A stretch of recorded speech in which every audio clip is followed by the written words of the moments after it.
How's it going, everyone? My name is Derek Afasi. I'm the owner of Afasi Financial Group and RetireSharp.com.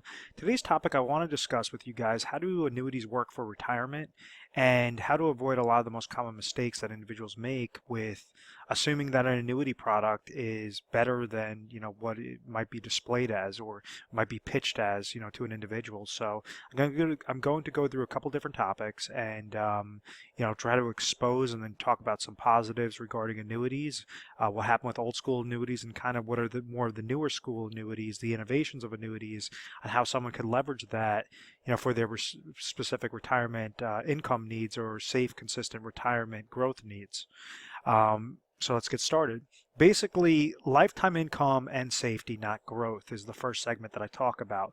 With an annuity contract, it's a type of contract or an account that's established through an insurance company. Insurance companies are the only ones that can offer annuities, and reason being is the way that they work is the insurance companies leverage their actuarial data showing mortality tables. So what that means is an insurance companies already are typically in the business of like a life insurance carrier, for example.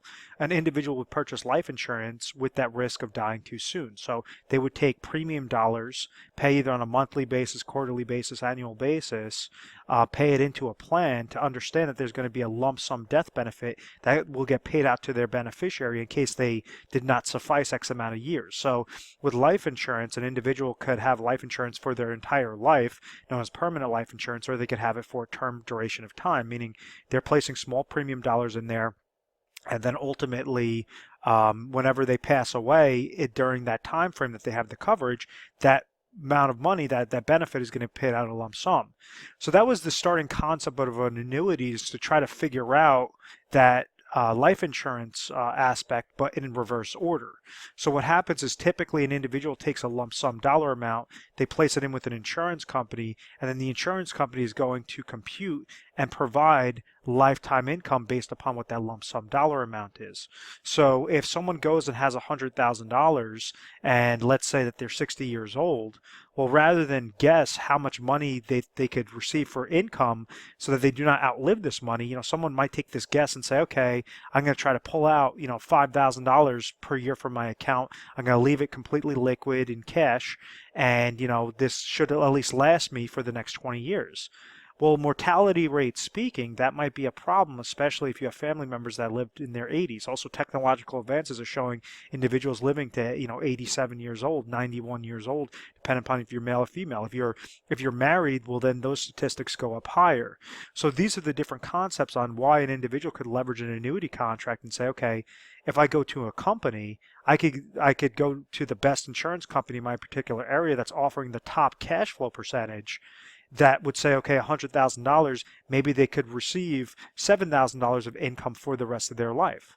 So that's how annuitization typically works. That's what would happen was an individual would go to an insurance company, give them a lump sum initial deposit, and then that insurance company, depending upon whatever the best one was, or a random insurance company, you might have company XYZ that is providing this person $5,000 of lifetime income, as opposed to company ABC, which is providing them $7,000 of lifetime income. So obviously, the mistake that someone would make is go with a crappier payout rate, a crappier cash flow percentage than the better company is, and that's a very, very common mistake, and that's the mistake that a lot of insurance companies try to have individuals fall victim to. They try to do their marketing pieces so that their product, their company is going to stand out in their mind, and that's where they're going to essentially receive the call.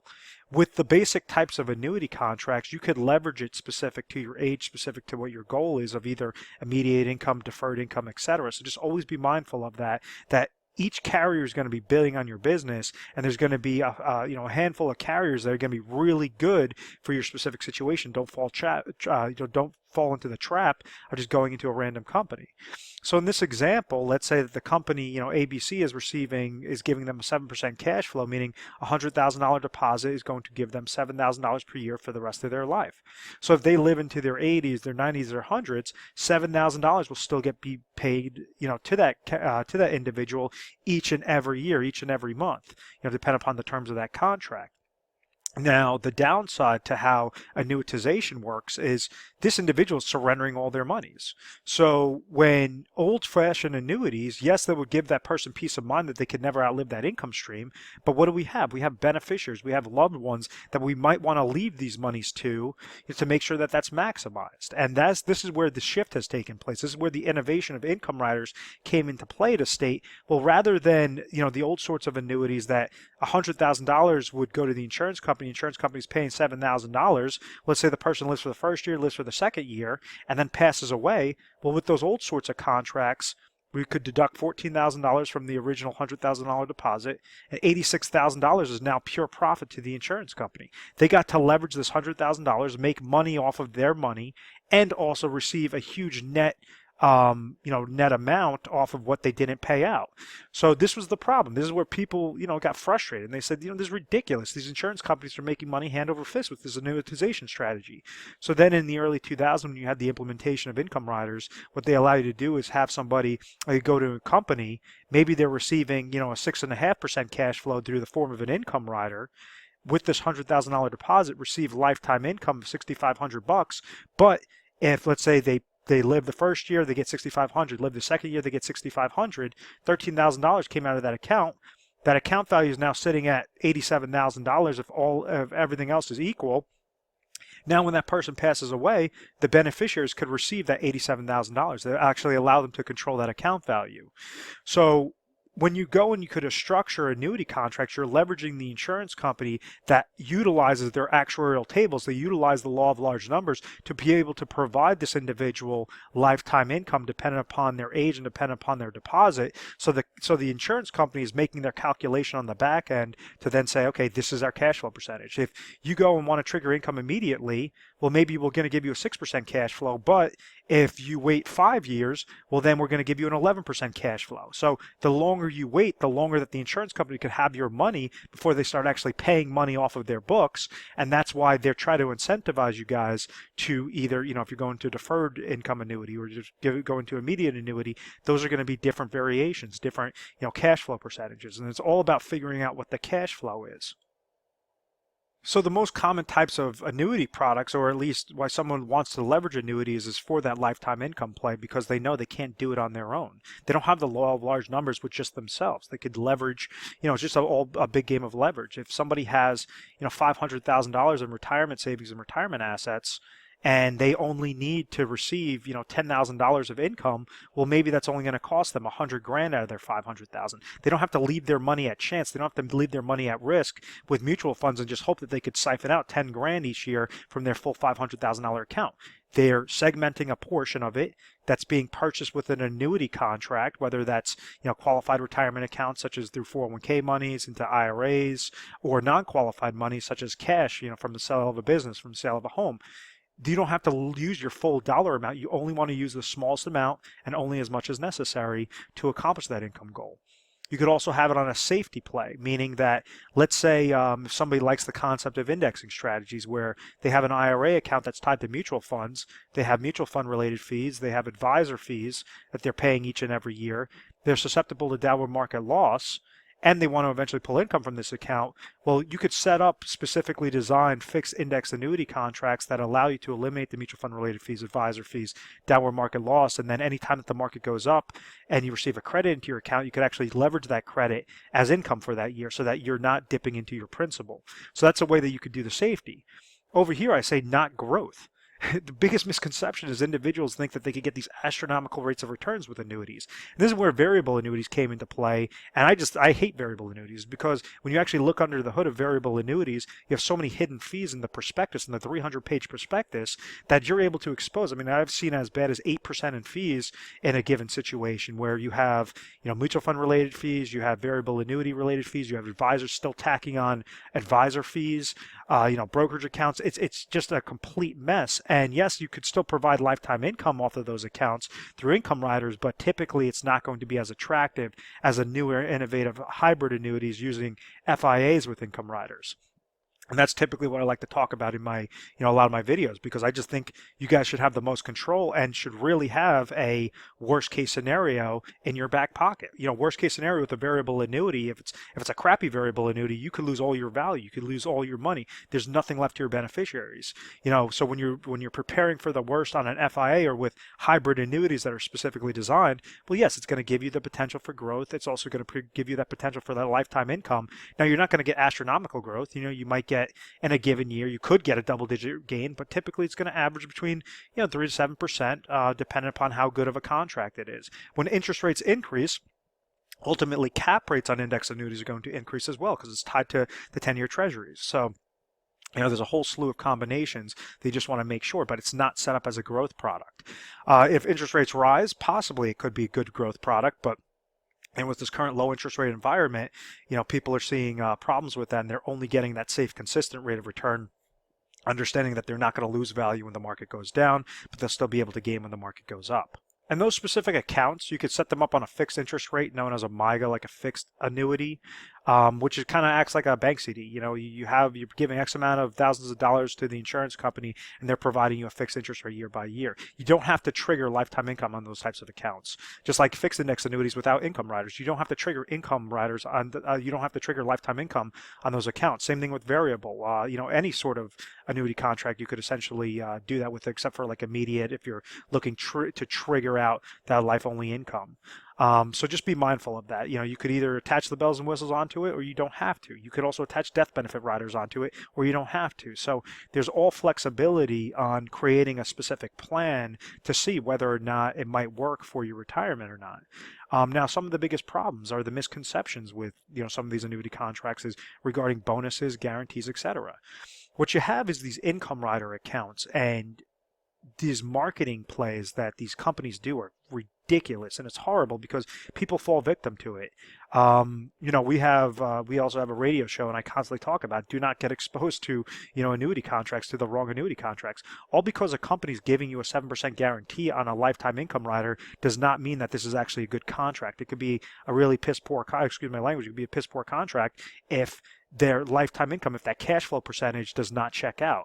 If you have one company that's giving you a 7% guarantee on your income rider, basically it's known as an income roll-up rate to calculate how much lifetime income, how much cash flow you're going to receive, there's many times that the 7% guarantee could actually produce less income than something as small as a 5% guarantee, because it's a combination of your income base and your withdrawal rate percentage that's going to equal your cash flow percentage at the end of the day, at the end of the year. Bonuses. Many times companies, they could give you like a 10% bonus off of your actual money, but, what's the catch? Why are they doing this for you? They're just going to be gracious and say, oh, here's all this free money and, you have full access to this money. No. There's problems regarding annuities. You have restrictions regarding annuities, meaning if you're in a 10-year contract, you're going to have, 10-year surrender charges. You're going to have some access to your monies, but typically you're going to be handcuffed into that contract for at least those next 10 years. Typically, whenever I set up annuity contracts, I say you only want to do how that plan is designed for. You don't want to try to play the game with the insurance company. If you have a goal, let's say you're 60 years old, you want to retire at age 66, well then we're going to find the best contract that's going to provide you the best either growth play or lifetime income play where you're triggering lifetime income at exactly age 66. You're not going into an annuity contract to go into it at age 60 and then trying to receive a premium bonus and then pull all your money out by age 61. The companies are smart. Companies are multi-billion-dollar corporations. They're not that stupid to realize if they give you a 10% premium bonus, you're not just going to take the money and then just cancel the contract. They're going to hit you with surrender charges, with bonus recaptures, all those different aspects. So do not just get caught up in bonuses, because a lot of times bonuses really aren't worth anything. They're more fluff than anything. It's more of a teaser to get somebody into a product, just to basically, use their monies against them and restrict their access and restrict the actual benefits of that specific contract. Guarantees, once again, how to look under the hood and see whether or not a contract is good with specific guarantees or not. Don't just get caught up in the 7% guaranteed number, the 5% guaranteed number, because most likely there's more to that story, more to why the insurance company is trying to give you this offer. Insurance companies are not nice. They're able to, they're going out there for their own benefit. One of the points that I always try to make is, you could leverage, if you have about 1,200 different scenarios on average with like this individual that's age 60 that's looking to retire at age 66. Well, he might have 1,200 different products, recommendations, strategies that come back. Off of those 1,200, maybe 95% of them are complete garbage. And that means that the insurance companies are just trying to use that person's money against them. So that's why with that 5% that are good offerings, how exactly can you designate, how can you sift through, 100% of these 1,200 different products and strategies, making sure that you have, option 1, option 2, option 3, to make sure that it's going to really be great for your situation. And that's what we try to do, is really expose the bad companies, show you which carriers are really good. We're an independent agency, so we're not going to be biased towards one company over the next. It's going to be whatever one comes back, as long as it's a good standing company, good indexing strategies, good customer service, different things like that. That's where our recommendations are going to, lead you guys towards. So I hope that all of that makes sense. And the last section, really briefly, as I say, segment smallest and only necessary monies. If you go and you have retirement assets, well, a lot of times individuals leverage annuity contracts because it provides contractually guaranteed income. You have something known as a legal reserve structure, making sure that if that company goes under, you have tiers of safety that could step in and make sure that those contracts are safe, that those monies are safe, that everything is abiding by that contractual guarantee. With that being said, you have restrictions with annuities. You have cap rates. You have surrender charges. You have all these different aspects where you only want to leverage the smallest amount of dollars and only as much as necessary for your goal. So if we understand that you have an income need in retirement and you have a gap of $20,000, but yet you have $600,000 of retirement assets, don't take the full 600 and throw it into a product. No, you want to take the smallest amount of monies out of that 600. Maybe that's going to require $200,000 that you're placing into a product specific with an annuity that's going to provide you that lifetime income of $20,000. Now you have $400,000 left over. Maybe $200,000 you could segment into emergency funds, into your fund money, and the other $200,000 you could utilize in speculation. You could utilize in alternative investments, in mutual funds, in stocks, bonds, whatever your preference is. But what you're not doing is you're not leveraging all your chips into that one basket. Yes, you could receive lifetime income and it could be maximized, but at the end of the day, if you don't need the income, there's no need to go into those restrictions. You only want to place what's necessary, for your specific plan. So if you found value in this video, please feel free to give us a call. We offer 24/7 customer service. So you can give us a call mornings, nights, weekends, 1-800-566-1002. We have specialists standing by. And the first and foremost, I guess the most important aspect is to make sure that you're not being trapped into an annuity contract. Like I said, on average, we go through over 1,200 different product scenarios, strategies before we give our top 3 recommendations. This is something known as our proprietary Retire Sharp planning system that we have through a Fossey Financial Group. Hence the name of our website's retiresharp.com. Hence, want to keep it with that RPS system to make sure that you guys are getting the absolute, for any dollar you're placing into these contracts, you're getting the absolute best, best leverage or best leveraging piece out of it.